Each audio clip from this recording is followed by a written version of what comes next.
Coachella. Can you talk about that a little bit? Sure, yeah. So Nylon does an event every year at Coachella. We've been doing it for 10 years, actually. It's generally a big party. And a lot of our events are actually, they're really just parties. And it's such an exclusive attendee list that the earned media that you get out of it and the activation that you can have on site is really valuable to brands. But they are parties, and there's a lot of risk involved in throwing a party, especially for young, very wealthy, talent that are coming to just have a good time. There's a lot of risk involved. So we were talking about it in the sense that for Nylon to activate there every year, the cost of activating at Coachella has gone up every single year. And we've made that investment and decided we're doing that party whether we have enough sponsorship to cover all of our costs or not. And that allows us to have the confidence to go out and sell enough sponsorship into that event to make it really successful. So we've been doing that for a long time. And there was an event that we did 2 years ago. We really kind of blew out the event.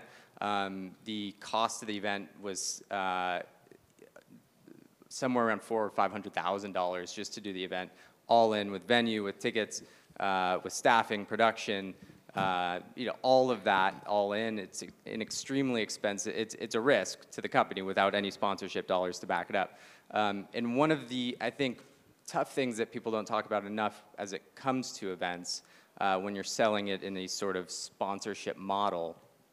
The sponsors don't typically want to pay up front, but all that cost is on Nylon or on us to put up to throw the event, right? So from a cash flow perspective, that can be really tough if you're doing a ton of events for a small independent publisher like us that's not venture-backed, don't necessarily have the cash to burn.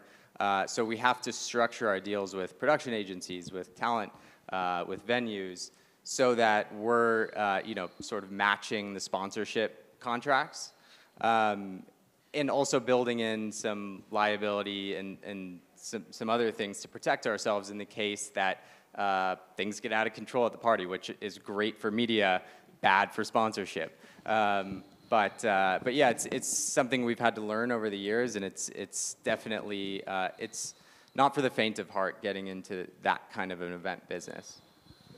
So for the people watching, people in the audience here who maybe don't have an event side of their business, but they're considering it, what's the number one piece of advice you'd give them, or the number one maybe pitfall to avoid?